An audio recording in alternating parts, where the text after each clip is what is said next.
ว่าโอ้โอ้โอ้ว่าโอ้ว่าโอ้โอ้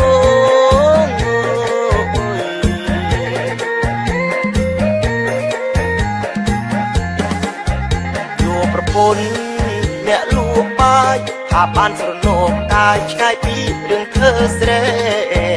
យកប្រពន្ធអ្នកលួបាយថាបានស្រណោកកាយឆ្ងាយពីរឿងเธอស្រែខំយកអត់តាមមេ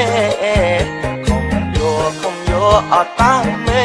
គឺគាត់អ្នកគួជេតថ្លៃឲ្យខ្ញុំអើយកាហើយបានដឹកដៃដឹងអីមួយថ្ងៃកាងារក៏ដូចភ្នំពេលនេះម៉ែអើយទុកធំនាងប្រើឲ្យខ្ញុំតាមស្លោណាមើលថ្មីដៃអូនណាណោនាងណា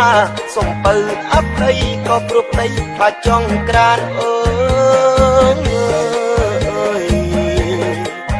មែនណាបងមានជំងឺមួយយ៉ាងលោកគ្រូពេទ្យប្រាប់ថាព្យាបាលបានអត់តែបងទៀតចូលចង្ក្រានដឹងតែអាយុខ្លីហ្មងវ៉ាអូអូអូ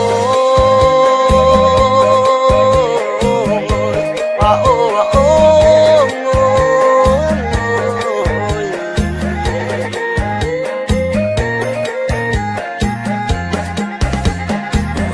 ព្រោះហេតុរឿងនេះហើយប្រពន្ធបងអើយឲ្យបងមកលៀងចាន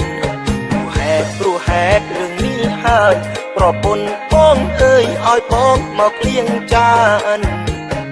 នេះតវ៉ាក៏មិនបាននេះតវ៉ាក៏មិនបានចានឡើងកំបេះត្រពេះក៏លែងហេវអើយអូយលឺបូលលួចអុចធូនឹងសែនក្បាលជ្រូកបើសិនមិនមានភ្ញៀវក្នុងចិត្តក្តៅឆេវចង់ទៅដេញភ្ញៀវឲ្យចេញអស់ពីក្នុងហាងអូណាណោនាងណាព្រោះតែមិនបានតែលេងដូចនៅកំឡុងអើយ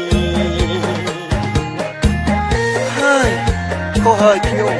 ខំយកប្រពន្ធបាត់បង់សេរីភាពអស់អាលីងសាមអូអូអូវ៉ាអូអូ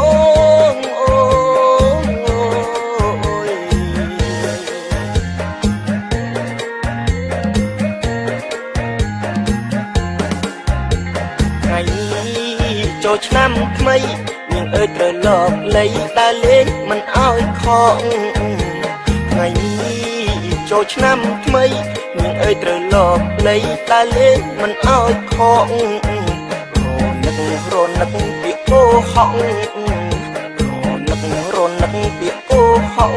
ឈោមុខពេញចង់ធ្វើមុខដូចមនុស្សឈឺអើយអោត្រីស៊ីសនទូចថាប្តីមិនខូចគ្រាន់តែប្រពន្ធស្ទើ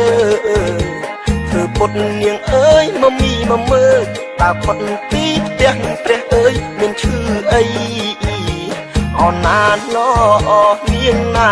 ថ្ងៃចូលឆ្នាំថ្មីស្រីអើយនាងចានម្ដងទៅអើយ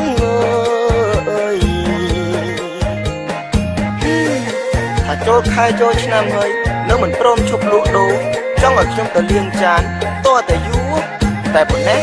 ដើរលេងមិនចូលផ្ទះទេតើតែផុតចូលឆ្នាំណោចាំមើលទៅ